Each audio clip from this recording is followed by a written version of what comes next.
causas de problemas matrimoniales. Ahora, muy bien, vamos a comenzar desde la A hasta la Z para identificar la causa de un problema. Tenemos primero que decidir si se trata de un error, de un pecado voluntario o de el fracaso de desobedecer la palabra de Dios. Al hacerlo, vamos también a tener que reconocer que si la Biblia llama a una práctica pecado, sería equivocado llamarlo de otra manera. Rápidamente, el alcoholismo no es una enfermedad, el homosexualismo no es una enfermedad, son pecados. Entonces, no confundamos usando los términos que el mundo les ha aplicado o debilidad de carácter a lo que la Biblia llama pecado. Por ejemplo, llamar al pecado debilidad, enfermedad o falta de madurez, o usar otros términos psicológicos o sociológicos que deforman o disimulan su verdadera naturaleza, es completamente descarriarse uno mismo de la verdad de lo que la Biblia nos enseña.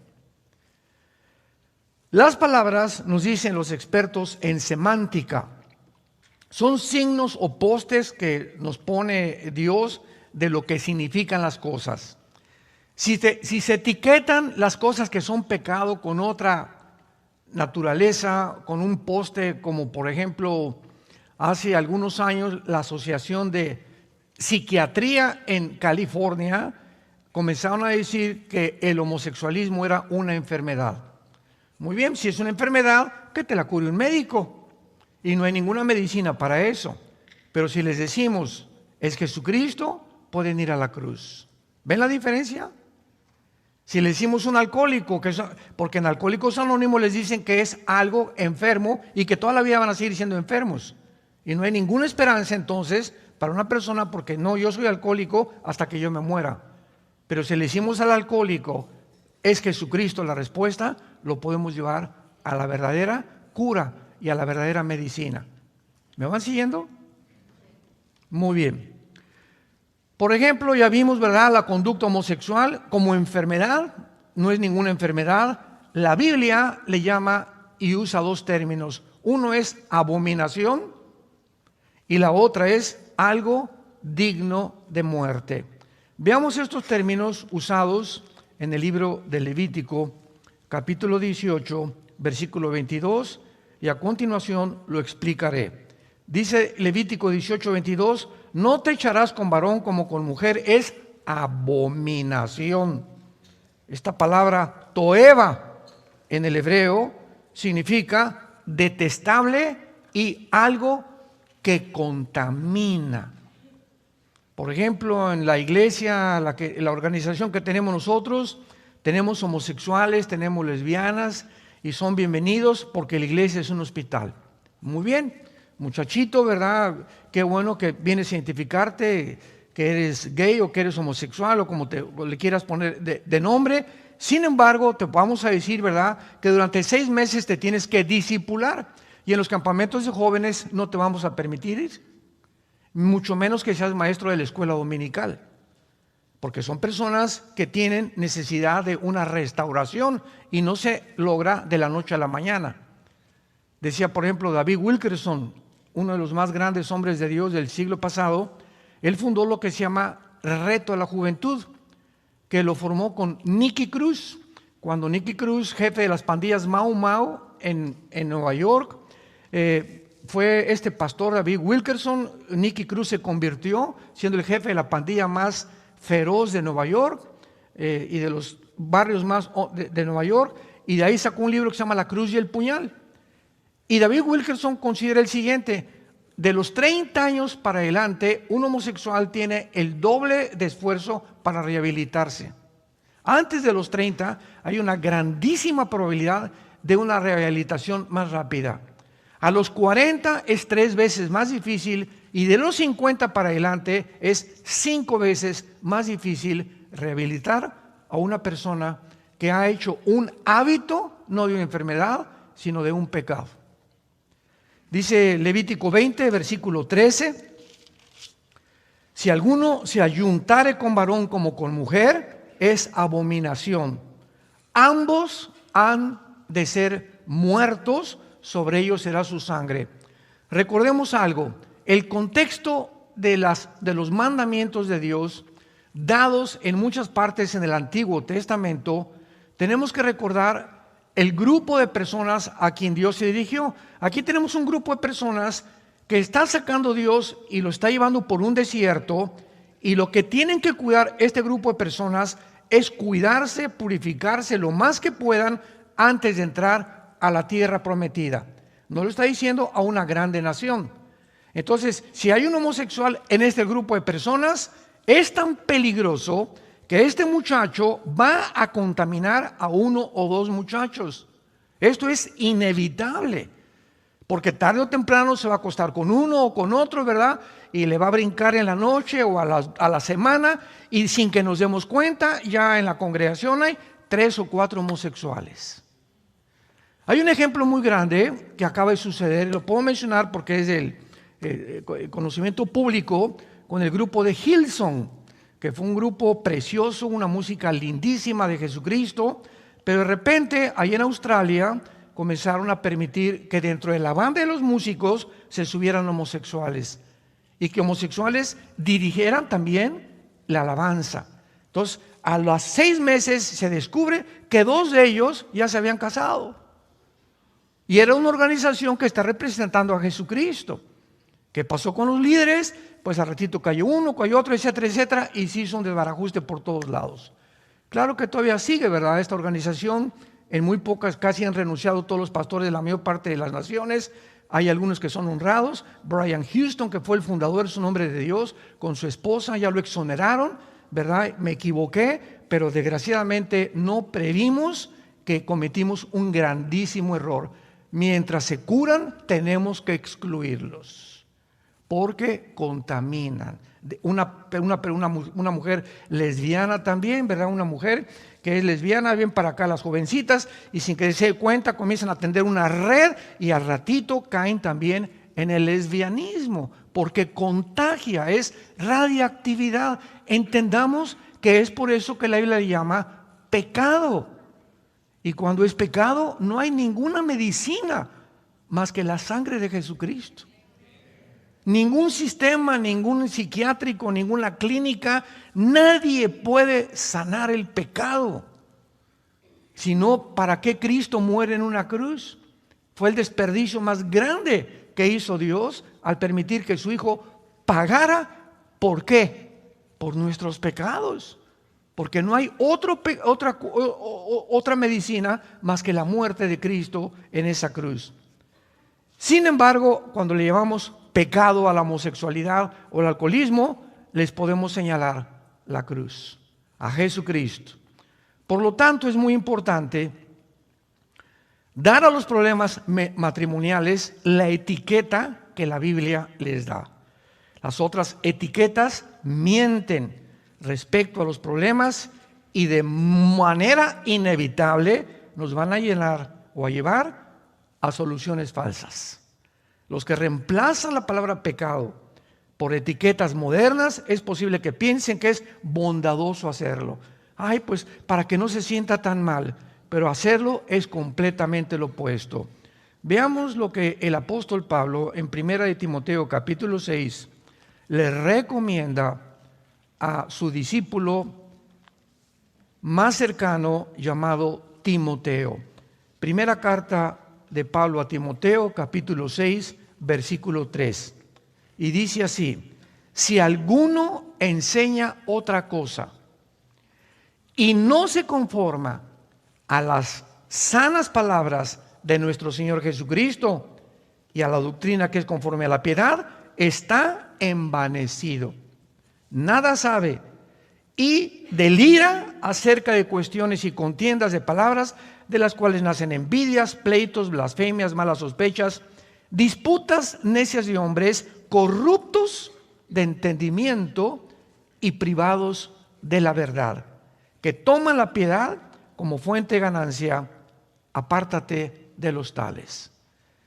Si alguno quiere enseñar otra cosa o no se conforma a las palabras y a lo que Dios le llama pecado, es una persona o envanecida o corrompida que se ha puesto en un rango más alto que Dios.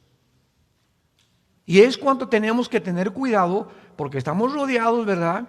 Desde que entró la psicología clínica, ¿verdad? No, pues esa persona, y ahí me daba pena ir a muchas naciones y los pastores llevaban a las ovejas al psicólogo o al psiquiatra en lugar de enfrentar el problema como la Biblia lo enfrenta.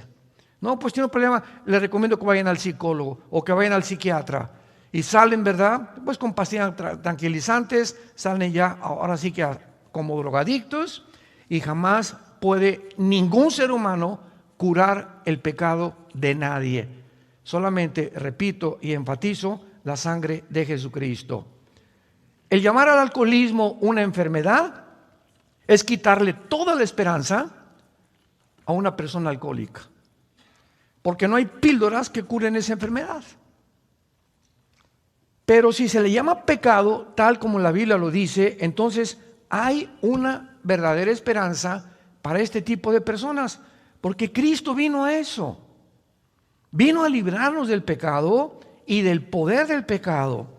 Veamos, por ejemplo, en la primera carta a los Corintios, capítulo 6, lo que Pablo le escribe a esta iglesia que ayer vimos, que era una iglesia degradada moralmente, una iglesia que había de todos los pecados posibles, herencia de los griegos, etcétera, etcétera, porque los griegos adoraban el cuerpo, los griegos fomentaron el homosexualismo como ninguna otra civilización en la historia, y que los romanos la heredaron. Casi todos los césares romanos eran homosexuales, eran pansexuales, bueno, eran lo peor, ¿verdad? Y dice en 1 Corintios 6, versículo 9, vean qué palabras más preciosas y de advertencia también. ¿No sabéis que los injustos no heredarán el reino de Dios?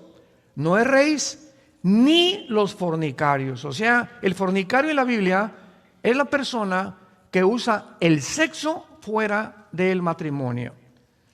O sea, una pareja de jóvenes que tienen relaciones sexuales están fornicando. Una persona homosexual es un fornicario, una lesbiana es fornicario, una persona que tiene relaciones con un niño es un perverso. Ya todavía desciende un grado 5 veces más bajo que cualquier nivel de degradación moral, porque es la peor perversidad que puede existir, meterse sexualmente con un niño. ¿No saben ustedes? O sea, si no lo saben, van a saberlo. Ni los fornicarios, ni los idólatras, ni los adúlteros, ni los afeminados, ni los que se echan con varones, ni los ladrones, ni los avaros, ni los borrachos, ni los maldicientes, ni los estafadores heredarán el reino de Dios. Escuchen el versículo 11. Y esto eran algunos. Las iglesias son puros ex. Aquí somos puros ex. Aquí nadie era San Pablo, ni San Gelatao, ni Santa Rita de Casia.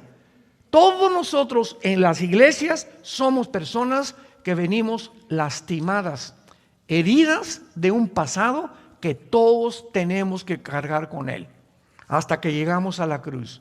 ¿Qué es la iglesia? Es el hospital donde todas estas cosas, tu borrachera, tu fornicación, tu adulterio, comienza el Espíritu Santo en la medida que tú le permites a sanarte. Eso es lo que es la iglesia. Entonces no solamente venir aquí, pararte y oír y de lunes a viernes portarte igual. Tú tienes que tomar ya el hábito de leer diario la Biblia, tener tus devocionales, consagrarte a Dios, adorar a Dios, y cada vez que pecas, venir a la cruz, Señor, la regué, volví a derramar la leche otra vez anoche, y le volví a gritar a mi esposa, y vi a esa mujer, ya tengo una mujer aquí en mi mente hace 3 días, Padre, te pido que la sangre de Cristo, renuncio a seguir pensando en esa mujer, renuncio a seguir pensando en ese hombre. Cuando Dios ve esta decisión deliberada, voluntaria en nosotros, nos ayuda. ¿Por qué? Porque estás siendo una persona honesta delante de Dios. El que esconde sus pecados no prosperará.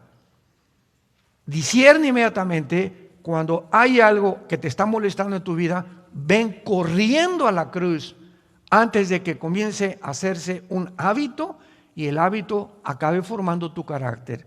Y mientras más tardas en deshacerte de esa maldición, porque son maldiciones que van a impedir que prosperemos, más difícil será quitarlo de tu vida. Veamos en Romanos capítulo 6, versículo 12 en adelante, lo que dice también el apóstol Pablo acerca del pecado.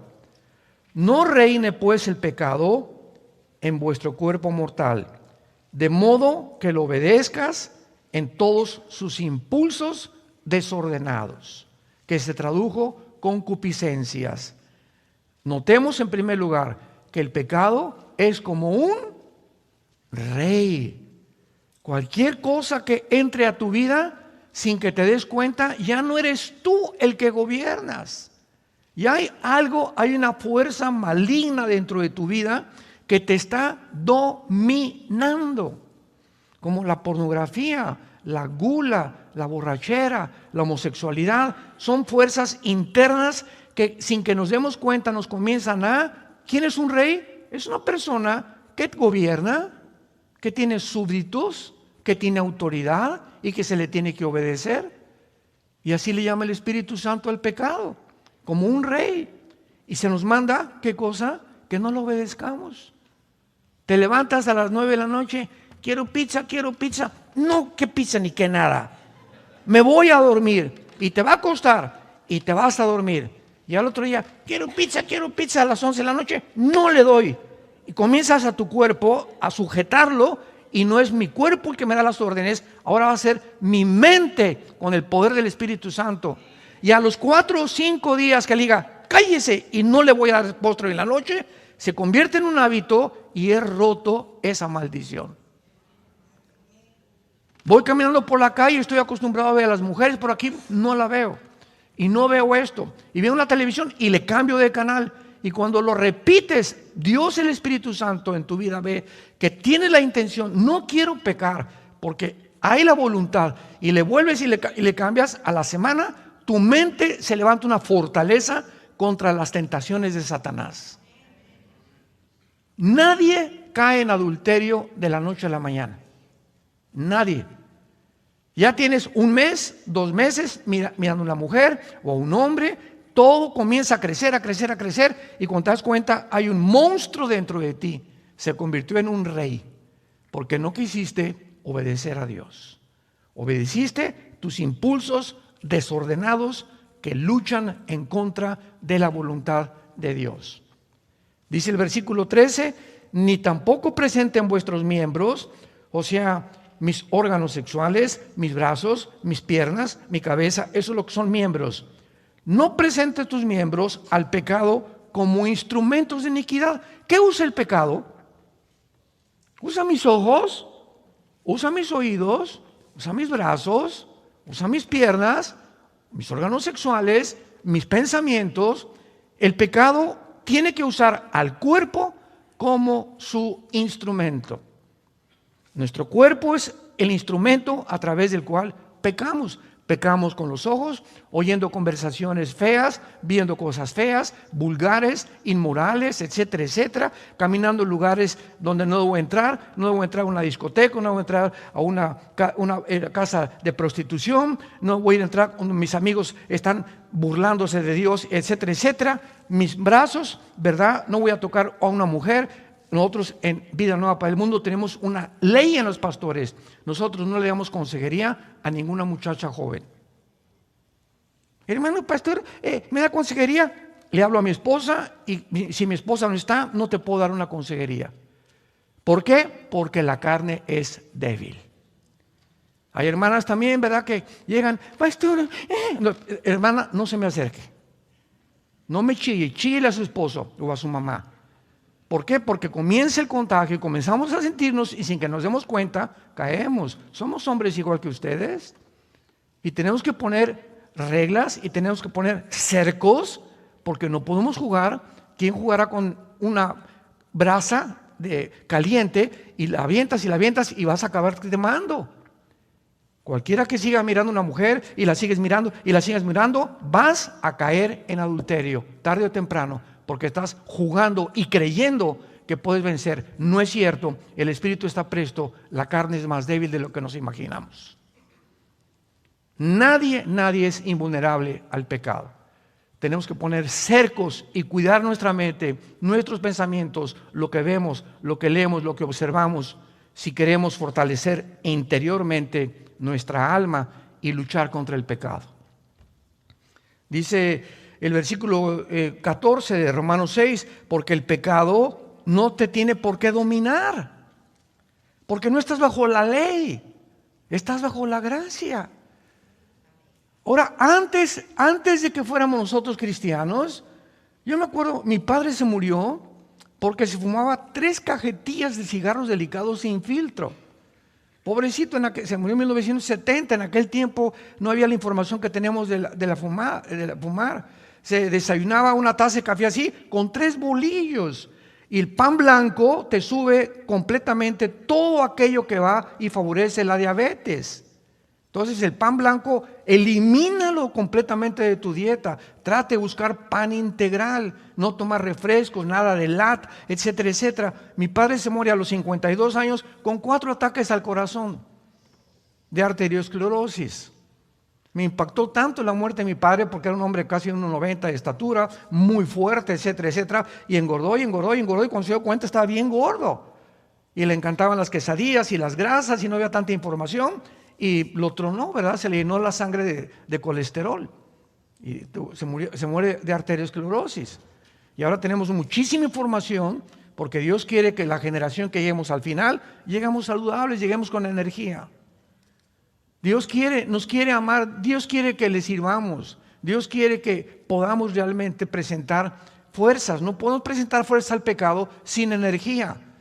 Y si tenemos debilidades en nuestra carne, es más difícil obedecer a Dios. Tenemos que disciplinar nuestro cuerpo y ponerlo en servidumbre. Veamos en 1 Corintios capítulo 9. Pablo, usando el ejemplo de los atletas de Grecia, porque él vivió en esa época, usando esta analogía, dice 1 Corintios 9, 25 al 27. Todo aquel que lucha, de todo, ¿qué cosa? ¿Recuerdan ustedes el último campeonato de fútbol en Sudáfrica? Brasil, todo en aquel tiempo jugaba Ronaldinho. De acuerdo a mi consideración, Ronaldinho ha sido el jugador de soccer más impresionante de toda la historia, más que Messi, más que Ronaldo, más que Beckham, más que todos. Era un mago, era un muchacho impresionante. Fue el maestro de Messi precisamente Ronaldinho. Y Messi lo sigue queriendo muchísimo todavía a Ronaldinho. Bueno, en el campeonato de Sudáfrica, el entrenador de Brasil fue un entrenador, como deben ser los entrenadores, enérgicos. Y les tienen prohibido, por lo menos una semana antes, no tomar, no irse a una fiesta, acostarse a las 9, 10 de la noche, etcétera, etcétera. Ronaldinho, pues, como todos los grandes astros de cualquier cosa, se le subió a la cabeza y se fue a una casa de un prostíbulo, Ronaldinho, a acostarse con 2 o 3 mujeres. Regresó como a las 5 de la mañana, quiero entrenar, y le dijo al entrenador, no juegas en el campeonato. ¿Qué no sabe qué hizo Ronaldinho? Serás hijo de el que tú me digas, no juegas en el campeonato. Y Ronaldinho desde ahí comenzó a bajar, se levantó un poco, vino a México a jugar, etcétera, etcétera, pero ya nunca en su vida volvió a ser el mismo. ¿Por qué? Todo atleta, todo el que lucha, se abstiene de todo. Tú no puedes ser boxeador y al otro día pelear contra no sé quién y cenar pizza o medio kilo de helado. Ni tampoco tener relaciones con tu esposa para que la energía la guardes en tu pelea de box. Uno que es atleta, uno que entra en este campo, de todo se abstiene. Y el entrenador, si ve que algún jugador, algún boxeador, algún deportista, beisbolista, lo que sea, no se acepta las reglas, lo eliminan del partido. Porque tiene que haber disciplina en sus cuerpos.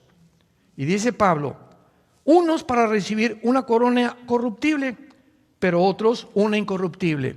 Y todos los atletas que llegaban por aquí, ¿qué es lo que les dan de premio? Una coronita de hojas que le ponían aquí, en un estrado que se llamaba el bema, o el tribunal de los jueces, y ese era el premio. Todo lo que hicieron, los esfuerzos, los sacrificios, la dieta que tuvieron, para que les pusieran una cochina corona de hojas que a la semana se les echaba a perder. Y nosotros no estamos buscando una corona de esas, sino una incorruptible. No tenemos idea de los premios que Dios tiene guardados cuando nosotros le obedecemos. Y miren lo que dice a continuación. Así que, dice Pablo, yo de esta manera corro, no como a la aventura. De esta manera peleo, no como quien golpea al aire, sino que golpeo mi cuerpo y lo pongo en servidumbre. Ahora vas a ser mi esclavo. Me engañaste, ¿verdad? Y que fumar, y que emborracharme, y que por acá, y que ver, pues ahora no. Mi mente la voy a fortalecer y mi cuerpo va a ser mi esclavo. Antes de ser cristiano era al revés. Mi cuerpo me daba órdenes y obedecía lo que mi cuerpo me pedía.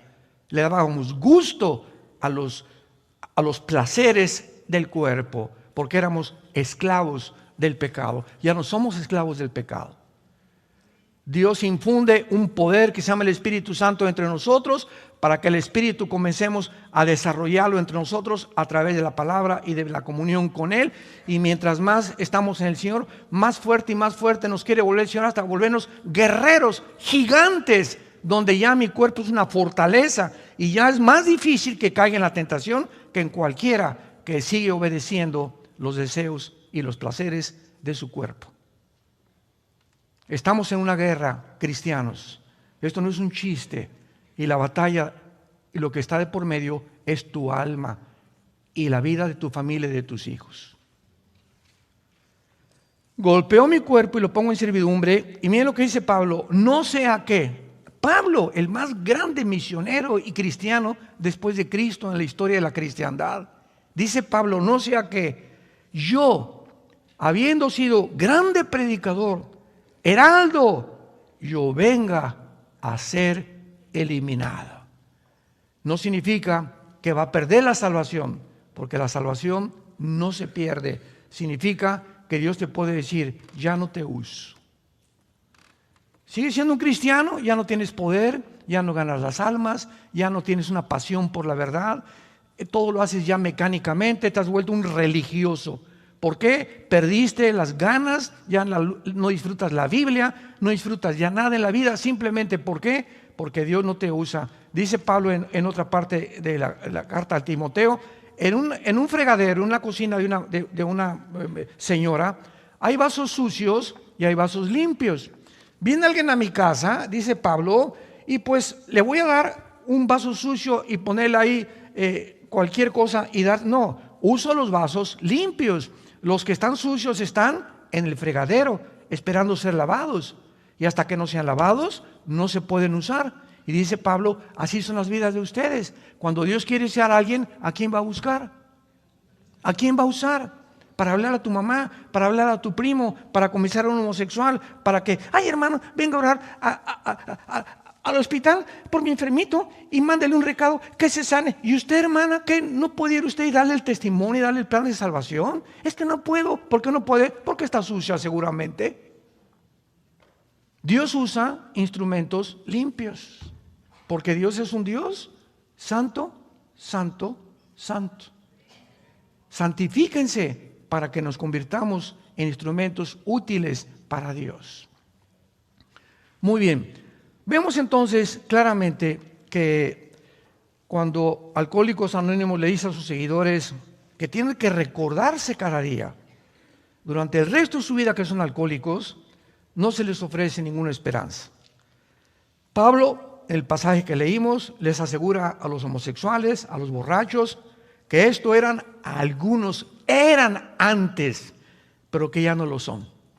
Ya han sido lavados, santificados y justificados en el nombre de Jesús. Es posible, les dice Pablo, dejar de ser homosexual, dejar de ser borracho, dejar de ser borracho, parrandero y jugador, y pasar a ser una persona diferente. 2 Corintios 5:17, el que está en Cristo, nueva criatura es. Solo en Cristo hay la posibilidad de convertirnos completamente en nuevas personas. Ahora bien, en el origen del matrimonio ya hemos visto que el matrimonio es de origen divino. Ningún juez, ningún politólogo, ningún psiquiatra, ningún antropólogo, paleontólogo, arqueólogo, nadie puede atreverse dentro de la humanidad, en los aproximadamente 6,000 años de historia que tenemos, de poder decir qué es el matrimonio. El matrimonio es de origen divino, porque fue formado como la primera institución. El propósito del matrimonio es muchas veces para combatir la soledad. Lo vamos a ver aquí en unos momentos. Uno de los más grandes enemigos del el ser humano, yo lo consideraría el más grande enemigo, es el ego. El egocentrismo. Veamos a los niños. ¡Tom! ¡Es mío! Y les das los 3 juguetes y el mío. No lo quiero ahorita. Y comenzamos a ver ya un impulso en los bebés, aunque son inocentes del pecado, que nacemos como la maldad, como dice el Salmo 51, en maldad fuimos concebidos. Y nunca le enseñamos a los niños a portarse mal, les enseñamos a portarse bien, porque la maldad ya la traemos desde que nacimos. El pecado entró como una herencia desde Adán a todos nosotros. Por eso el pecado tiene que ser borrado con la sangre de Cristo y no con nuestras buenas obras. Tú puedes ser una buena persona y construir asilos y orfanatorios y regalar dulces a los pobres. Sin embargo, si mueres en pecado, te condenas. Porque no puedes llegar al cielo y decirle: Pedro, gracias por dejarme entrar. Mira los asilos que hice y las iglesias, el dinero que di, etcétera, etcétera. Y Pedro te va a decir: ¿sabes qué? Te da una patada, te vas allá abajo, al infierno. ¿Por qué? Porque la salvación no es por obras, es por la sangre derramada en la cruz. Si fuera por las obras, yo nos hubiera dicho: miren, mis chiquitines, cada quien siga su religión, cada quien pórtese bien y nos vemos allá arriba. Pero Getsemaní nos habla que esto no fue así. Jesús cae de rodillas y se va a enfrentar en horas, a las 9 de la mañana que lo colgaron hasta las 3 de la tarde, en que en esas 3 horas se iba a separar de su Padre. Y Jesús clama y grita: Padre, no hay manera de que pueda evitar atravesar lo que voy a atravesar, beber esta copa. 3 veces le dijo Cristo al Padre: no hay otra manera.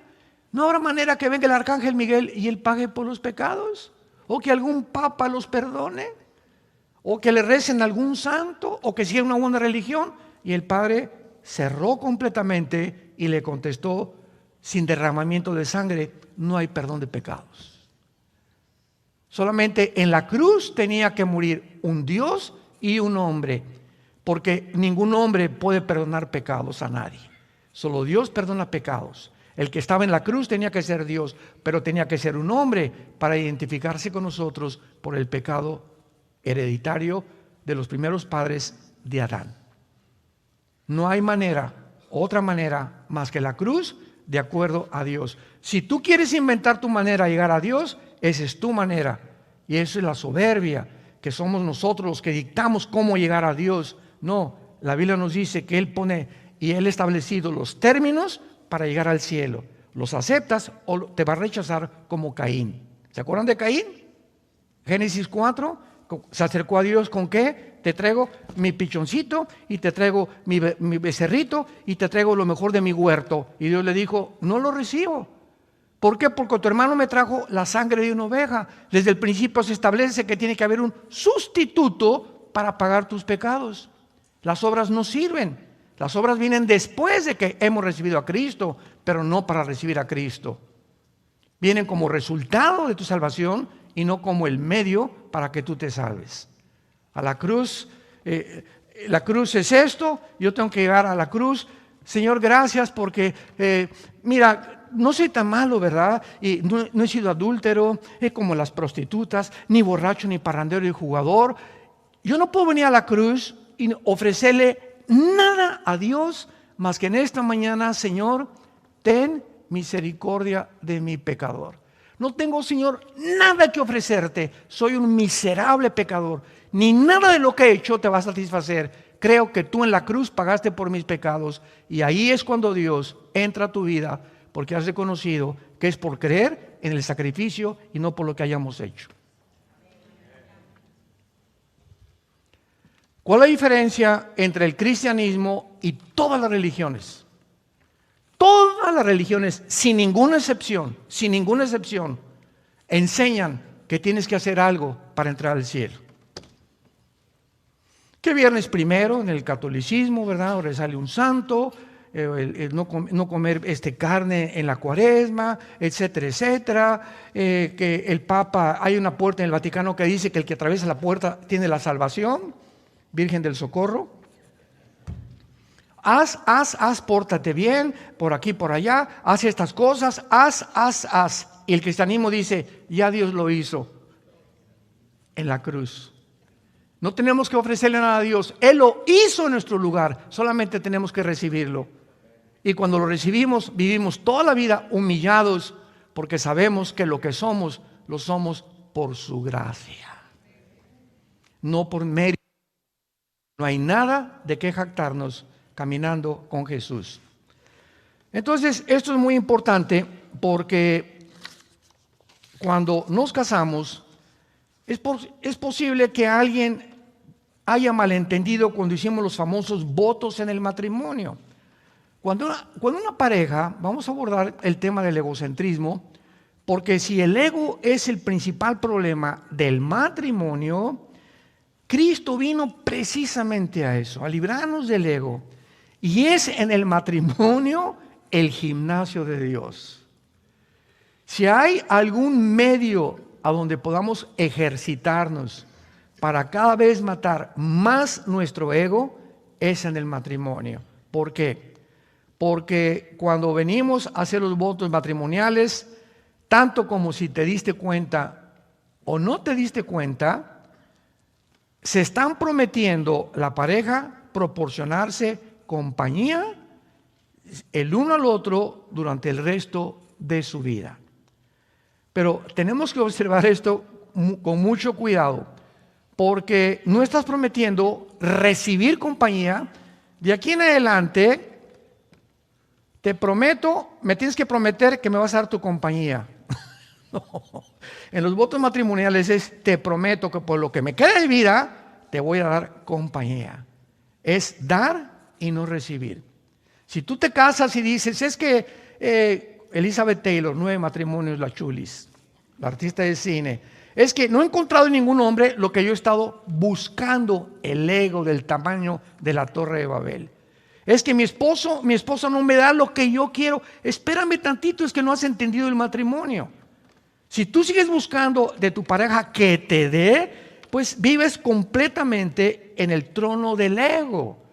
Pero si te olvidas, y no importa si te da o no te da tu pareja, tú le correspondes y le sigues dando, como lo vimos ayer con las mujeres que están casadas con hombres que no son cristianos. En ese momento tu ego, sin que te des cuenta, tú te estás bendiciendo y estás siendo sanada.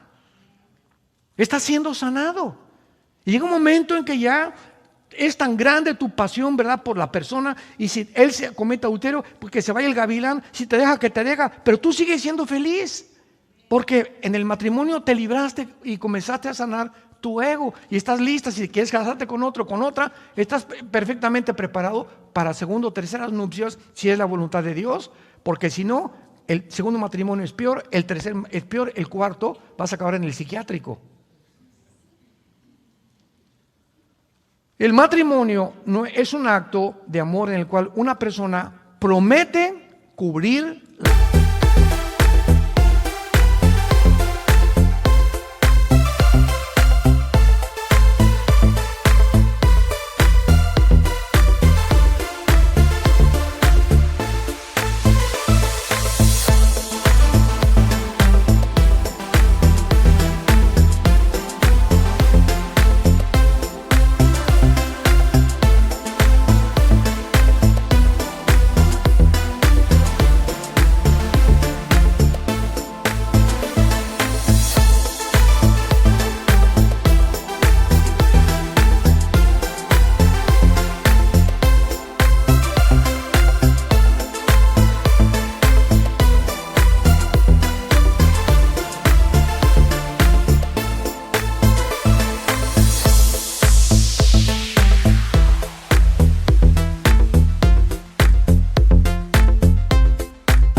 la necesidad del otro para toda la vida. Estoy prometiéndole a mi esposa que voy a cubrir sus necesidades sin condiciones ni estipulaciones. Esto quiere decir que cuando un marido le dice, se queja a su esposa diciéndole, no consigo lo que quiero en el matrimonio, sus palabras carecen de todo sentido común. Es mero egocentrismo. Se le tiene que contestar, usted, señora, usted, señor, no entró en el matrimonio a fin de conseguir algo para usted. El matrimonio y los votos que hizo fue para darle algo a su cónyuge. Es el secreto de la vida cristiana. De tal manera Dios amó que... Y eso que hizo Jesús en la cruz, darse en la peor crisis emocional, espiritual de la tortura de los clavos y la corona de espinas, se abandonó a sí mismo, porque cuando sufrimos nos victimizamos y nadie se acuerda de mí y nadie me viene a saludar y estuve en el hospital y no me visitaron, etcétera, etcétera, y nos concentramos en nosotros mismos. Es la reacción psicológica de un ser humano normal. Por eso los más grandes psiquiatras en Brasil, hay uno, se me olvidó el nombre, que examinó la vida psicológica de Cristo. Él no pudo ser un ser humano como nosotros igual, porque en la cruz nunca pensó en él. Y Juan, ahí está tu madre, madre, ahí está tu hijo. En los últimos momentos estaba pensando en los demás. Y no, ya me estoy muriendo, me las pagarás. No somos así, así somos. Al contrario, cada uno hace votos de dar todo lo que puede. Ese es el matrimonio, es el secreto. Y ya si te responde el hombre o no te responde, es problema de Dios y de ellos. Pero si ve Dios que tú eres una persona que estás entregando, está construyendo un guerrerazo Dios, una guerreraza Dios. Porque mientras más te das a los demás o en tu matrimonio, más bendiciones te da Dios durante toda tu vida.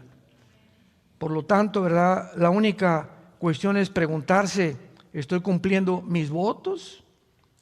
¿Para qué me casé? ¿Para recibir? Y si no, muchas personas dicen, bueno, pues estoy dispuesto a dar con tal de que reciba algo a cambio. Hágame el favor, Jesús, María y el burrito que los acompaña. Pues yo daré lo que sea si recibo algo a cambio. Es una persona centrada en su ego. Veamos en Filipenses capítulo 2 el consejo que recibimos de la Biblia. Y está de por medio la vida de Jesús. Jesús no solamente muere en la cruz, sino que vive una vida completamente libre del ego, para enseñarnos que es nuestro más grande enemigo. Dice Filipenses 2, versículo 3: nada hagan por contienda o por vanagloria, antes bien con humildad estímense unos a otros, cada uno a los demás, como superiores a sí mismo, no mirando cada uno por lo suyo, sino también cada cual por los de los otros. Hay en ustedes este sentir que hubo en Cristo Jesús, el cual, siendo en forma de Dios, no estimó el igual ser a Dios como cosa que aferrarse. Ahí está Jesús, el creador de los planetas, los sistemas, las galaxias, las hormigas, los seres humanos, los arcángeles. Y el Padre le dice al Hijo: Hijo, baja a ese planeta insignificante, casi de los más chiquitos que hay en el sistema solar, y vas a hacer esto y esto y esto. Y vas a nacer en un pesebre. El Dios creador del universo, con un papá que va a ser carpintero. Y vas a crecer entre pobres, menesterosos, y vas a hacer el bien, vas a sanar, etcétera, etcétera. No vas a tener nunca un cuarto ni un cojín donde acostarte. Vas a andar en el desierto, en los montes, con un grupo de hombres que te van a seguir, y les vas a enseñar todos los secretos que hay en el cielo, para que en la tierra puedan entender cuál es su propósito, por lo cual yo los creé.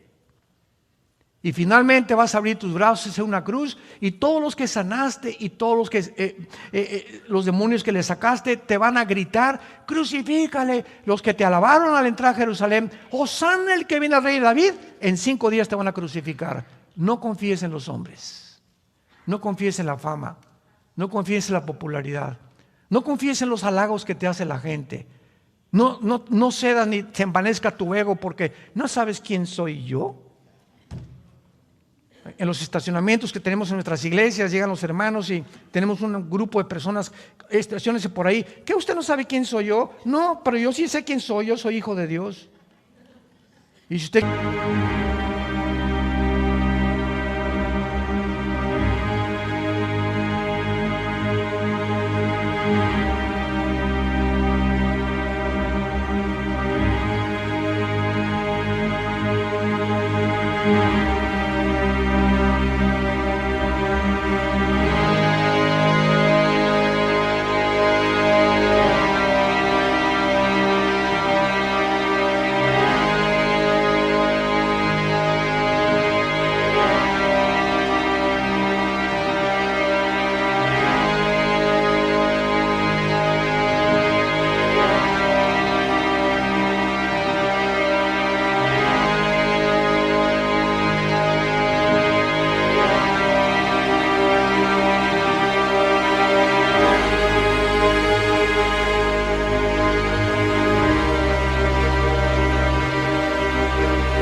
quiero obedecer a Dios, no me importa si sea diputado, que sea otra cosa, porque ese es el ego.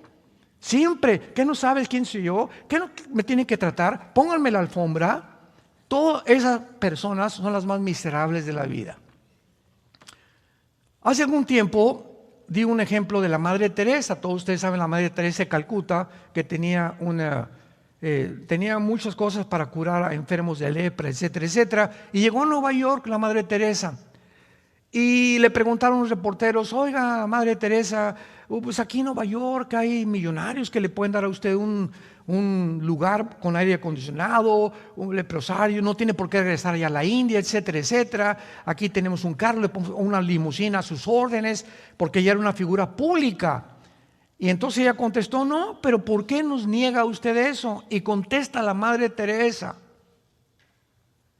porque he aprendido que mi felicidad está en vivir para los demás, no en recibir yo atenciones, ni tampoco vivir en un medio ambiente cómodo, con cama king size, etcétera, etcétera.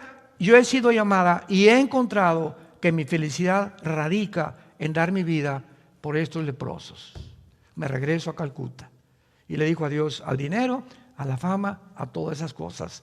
La Biblia dice: recibirá un gran premio cuando entre al cielo. Siendo católica. Hay católicos que se van a ir al cielo porque han vivido lejos del egocentrismo, que es el pecado más grande que podamos tener. Ahora, en penúltimo lugar, vemos nosotros que Jesucristo nos dice en la Biblia: de tal manera amó Dios al mundo que dio. Nos amó y se entregó. Amad a vuestros enemigos. Si tu enemigo tiene hambre, dale de comer, dale de beber. Todas estas acciones rompen el ego sin que nos demos cuenta. Oye, pero ¿cómo? Si me la haces, me la pagas. Esa es la reacción normal de una persona que todavía tiene su ego del tamaño de la Torre de Babel.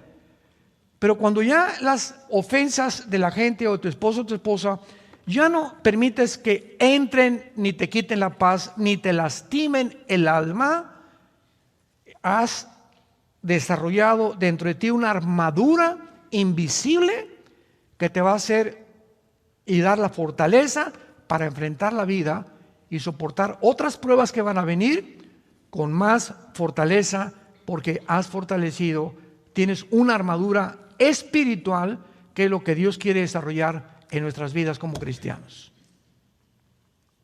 Es finalmente ese propósito lo que Dios quiere hacernos, prepararnos para la vida. Se vienen problemas con nuestros hijos. Y no acabamos con los hijos, seguimos con los nietos. Dicen que los nietos es el postre de los abuelos. Pero los problemas no van a acabar. No hay un matrimonio que no tenga problemas. No hay un matrimonio que no siga luchando. Aquí hay unos que tienen 50 años de casados. ¿Quiénes son los de 50 años de casados? Levanten la mano. Ahí están, 50 años de casados. Hay como 2 parejas. Un aplauso por el amor de Dios.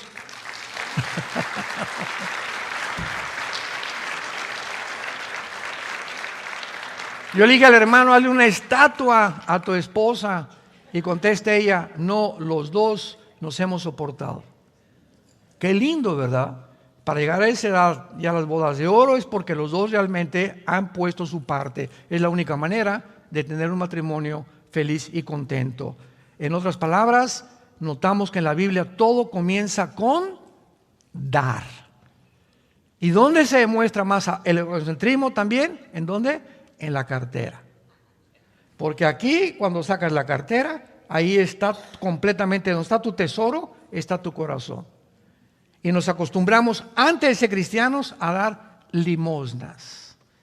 5 pesos ahí en la iglesia, 10 pesos, etcétera, etcétera. Lo que les decía ayer, se nos olvida la gente también. Y comenzamos a darnos cuenta que la generosidad es un síntoma de los más grandes que existen, en que estás libre del ego. O que por lo menos vas a la mitad de tu camino, porque cada vez sientes más dar y dar de tu tiempo, de tu dinero, de tu esfuerzo. Llegas a la iglesia y no como al cine. Yo llego en el cine y mis palomitas y mi refresco y no me importa quién está acá ni quién está acá. Cuando llegas a la iglesia no es el cine. Llegas al cine, llegas a la iglesia a dar.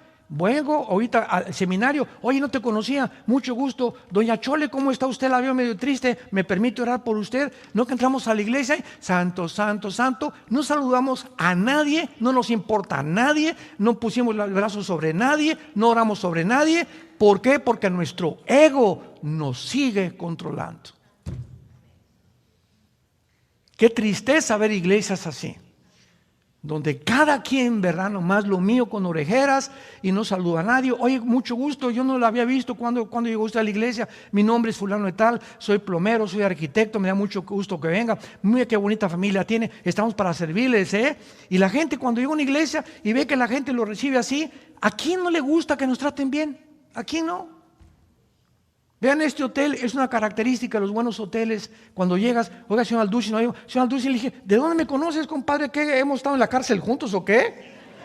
No, de hace 2, 3 años. ¿Cómo que hace 3 años? Sí, porque nos enseñaron a tener una lista de personas que pudiéramos apuntar, los que traen grupos, etcétera, etcétera, y hablarles por su nombre. Porque si alguien se siente importante es que te digan, oiga, señor Díaz, bienvenido. Ya saben que soy el señor Díaz y me reciben bien, ¿verdad? A todos nos gusta eso, ahí está el ego, ¿no? Ahí está el ego. Nos gusta que nos alaben, que nos exalten, etcétera, etcétera, que nos admiren.